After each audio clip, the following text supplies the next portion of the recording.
Each week, American History TV's Real America brings you archival films that help tell the story of the 20th century. Up next, The City, a 1939 documentary produced by the American Institute of Planners for the New York World's Fair. Predicting the post-World War II growth of suburbs, the film argues that modern cities are unhealthy and that planned communities with clean air and safe areas for children to play are a better option. When the city was made, about 56% of the U.S. population lived in urban areas. It was 80% as of the 2010 census. Genes, inventions, power, black out the past. Forget the quiet cities. Bring in the steam and steel, the iron men, the giants. Open the throttle, all aboard, the promised land. Pillars of smoke by day, pillars of fire by night, pillars of progress. Machines to make machines, production to expand production.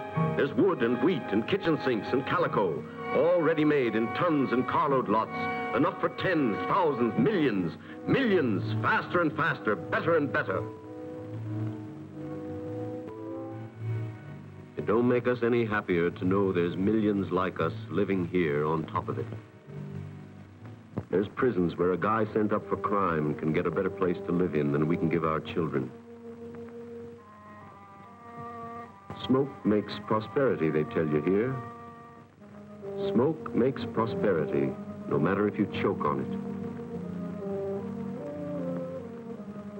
We got to face life in these shacks and alleys. We got to let our children take their chances here with rickets, typhoid, TB, or worse.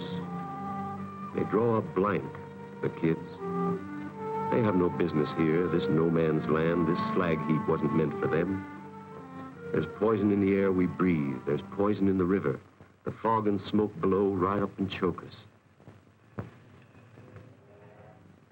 Don't tell us that this is the best that you can do in building cities. Who built this place? What put us here? And how do we get out again? We're asking. Just asking. We might as well stay in the mills and call that home. They're just as fit to live in.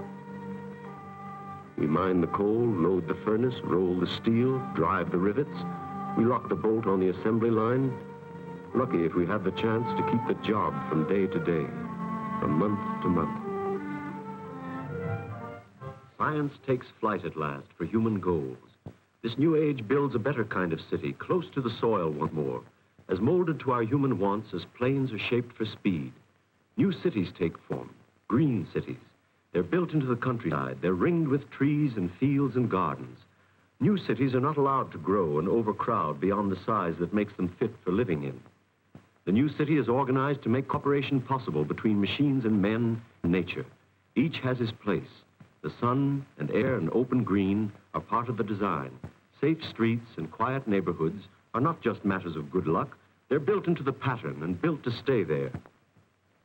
Power flashes from pitheads or rapid streams across the region. It flows from powerhouses to the sunlit factories and laboratories.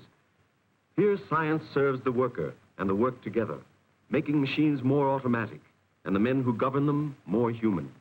Factories are set apart from living quarters, but close to rail and motor roads, with space to spread about in. Light industries are near at hand. The heavy ones are set apart. People can even walk to work and have their lunch at home sometimes, just like the kids. This is no suburb where the lucky people play at living in the country. This kind of city spells cooperation, wherever doing things together means cheapness or efficiency or better living. Each house is grouped with other houses close to the school, the public meeting hall, the movies, and the markets.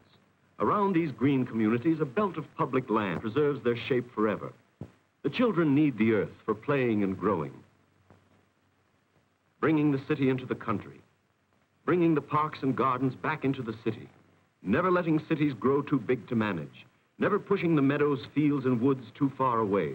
This works as well for modern living as once it did in old New England towns.